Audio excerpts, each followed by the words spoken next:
Hi. Hey! So I feel kind of bad that I gave Shelley that giant chunk of text to read because the thing I'm gonna read is kind of unrelated to everything in that statement. What a It's journey. it's some new material. New shit!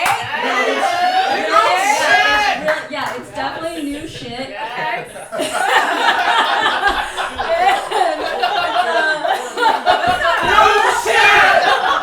Definitely new shit, and it is really in progress. Okay. Yes. So yeah, you're all you're the first to hear it. Yeah, it's very much still being written and extracted and massaged. Yes. Thank you. So yeah. Enjoy it.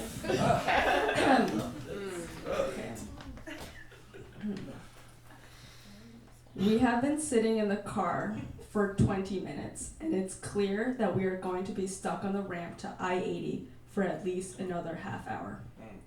We have crawled forward maybe 20 feet since rolling onto the ramp. It is 8 a.m. The emergency that I gulped down as we were leaving the house is feeling very present, sloshing around in my stomach. Hey babe, I say to my partner, do you know if vitamin C is a diuretic? All right. I don't know, he replies, looking rhetorically at the 4 lanes of traffic flanking us, but I definitely don't see any bathrooms here. 15 minutes later, I am crying, crouched under my jacket in the gap between the passenger seat and back seat of my car, shitting into a plastic CVS bag stretched as tightly as possible over my sweating, trembling ass. I am in a weepy panic, and I have to use both hands to keep that bag suctioned over my butt like the mouth of a lamprey, and my breathing is all shallow, and I'm pretty sure I'm groaning limply as I try to make myself as small and immobile as possible under my jacket. E holds my hand from the driver's seat and tells me he loves me while I am crawling backwards into a plastic bag. I love you too, baby, I say with gratitude. When I am done, I fold into the back seat and stare at the bag at my feet with a kind of stunned awe. I hold it up to inspect from a safe distance, even though I've triple knotted it. My poop is disturbingly heavy and has actual heft like a chinchilla or a baby. I think I might have put my underwear on backwards and inside out, but my legs are noodly from residual terror, and I am so filled with shame I can't summon the energy to take off my pants in the car again. I am never driving to work ever again, I say, even though I probably will next week. E replies, that's your next McSweeney's article, babe. This is what I'm willing to do for a dinner at the Headlands. Capitalism, he barks. And then I am laughing, crying, laughing. And as I crawl back into the passenger seat, I feel a soft nubbin start to nudge itself out of my shame. And I think, yeah, maybe it wouldn't be so bad to be known as the lady who pooped in her car during rush hour. When I receive a scolding from my supervisor at work for being 10 minutes late, when I receive a disciplinary email about accruing 2 lates in one pay period with a section titled Performing Job Basics, bolded and highlighted in yellow, I protest that I left my house at 7:40 a.m. and that it took an hour to travel 2 miles from my house in North Oakland to the freeway. There was a crash on I-80, I say, struggling to swallow a scream, which reemerges as a hiccup. My supervisor responds by earnestly suggesting that I could leave my house earlier. Okay, I say in a high-pitched voice. Okay. I suppose I could wake up at 5 instead of 6 a.m., and I guess I could leave my house at 6 instead of 7, so I have enough time to travel 8 miles to a job that pays me slightly over minimum wage. The next day, I am sitting by the podium waiting for this one elementary school to check in, when a 9-year-old child walks up to me, pulls his eyes up by their corners, and yells, "I'm Chinese!" No dramatic pauses exist in real life, and warnings only ever seem to appear in hindsight. Events tumble forward on their own centrifugal motion, and we scramble to examine the pieces before they sink into the thickening past. I reply, "You're clearly not," and stand up as calmly as I can manage. Once my back is turned to the kids, my face collapses like a sinkhole, and I cry by a window for 2 hours. My supervisor sends me a list of microaggressions to print out and share with future visitors who behave inappropriately. I try to appreciate the gesture suggested by his efforts, but I don't have the energy to tell him that I'm pretty sure pulling slanty eyes is not a microaggression. These children are so young their eyes seem to still ask to be filled in with color. Their hands are bald and soft like the roots of a carrot sprouting in water. They are careless. They don't know that they are repeating knives. They are just passing them around, testing their limits like water balloons, waiting to see which ones will splatter first. Sometimes there is an exhaustion so heavy it is like an invisible body splayed across mine. A thickness that drags and muffles, ball bearings at the corner of wakefulness. I seem to do nothing at work, yet leave feeling like a dried out houseplant. I'm constantly having to wash my hands because children are petri dishes of illness. Today, I spent an afternoon sorting alligator clips and testing them for conductivity by using them to connect a battery and a buzzer, so obnoxious even the kids complain about its tinny bleat.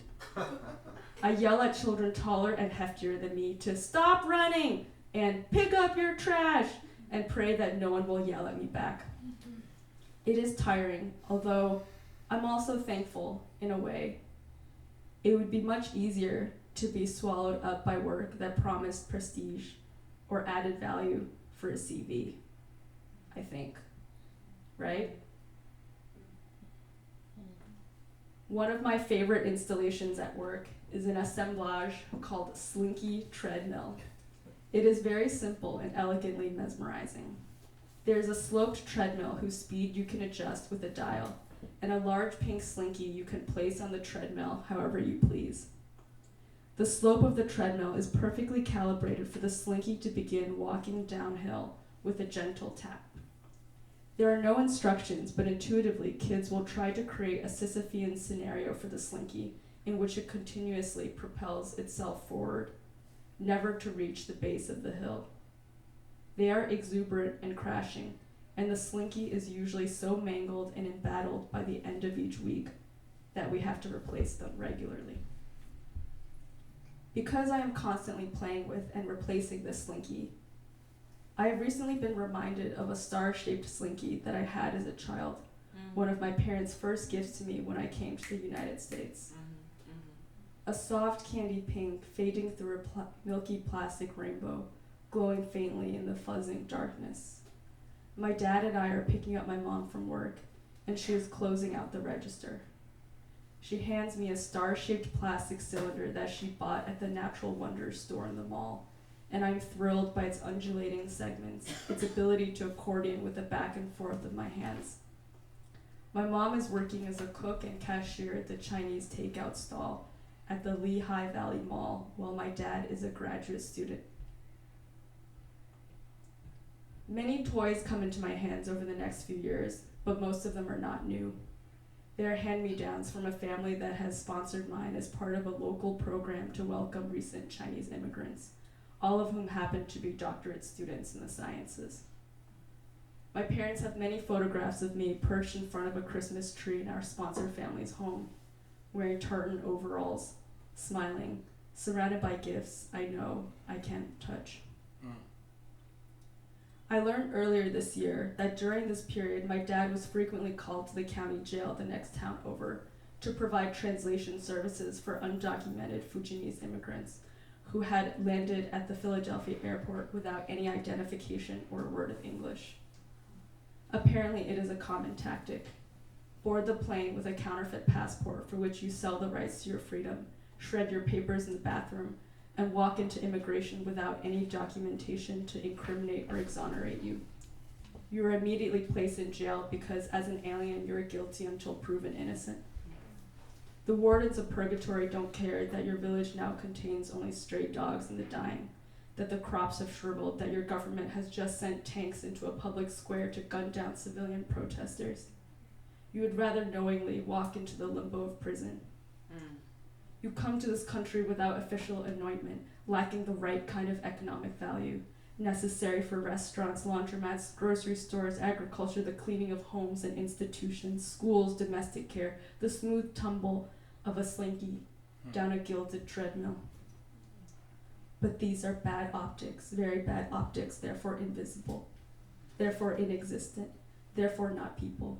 I learned that my cousin's husband was undocumented for 10 years before he was finally eligible for a green card under a new identity that he assumed upon arriving in the US. My cousin owned a Chinese restaurant in New Haven, and they worked on Christmas, New Year's, and Independence Day, taking a break only on Thanksgiving because no one wants Chinese food on Thanksgiving except other Chinese people. Another week passes, and again, my shaking anger, my lack of language. It is the second week in a row that a child has made a comment about my ethnicity while I am at work. I'm facing a group of rowdy sixth graders and about to begin an orientation when one of them turns to another and asks, "Do we really have to listen to this Chinese lady?"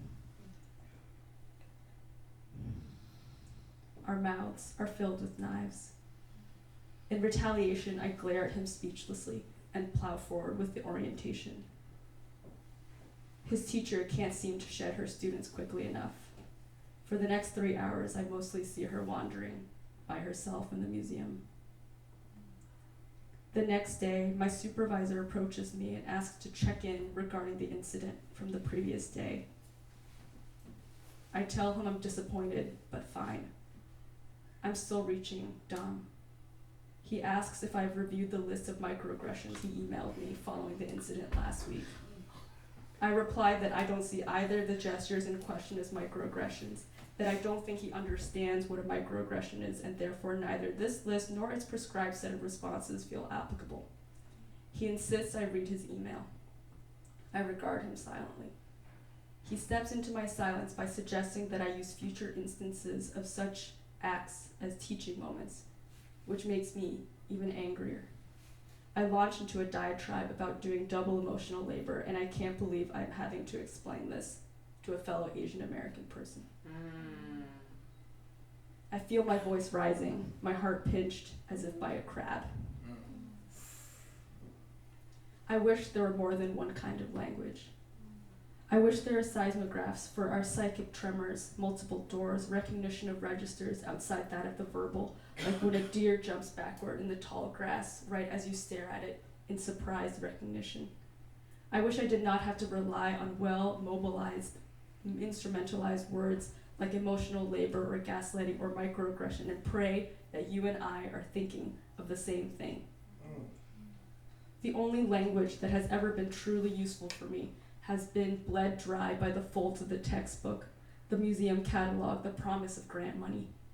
What do we have to perform in order to call attention to our pain? My words emerge stillborn. Already my love is called love. Already my sorrow is called sorrow. Nouns have heft, but I'm afraid they become immovable if they sit in a river for too long.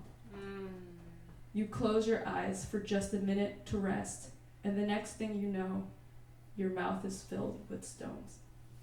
Ah! Yeah!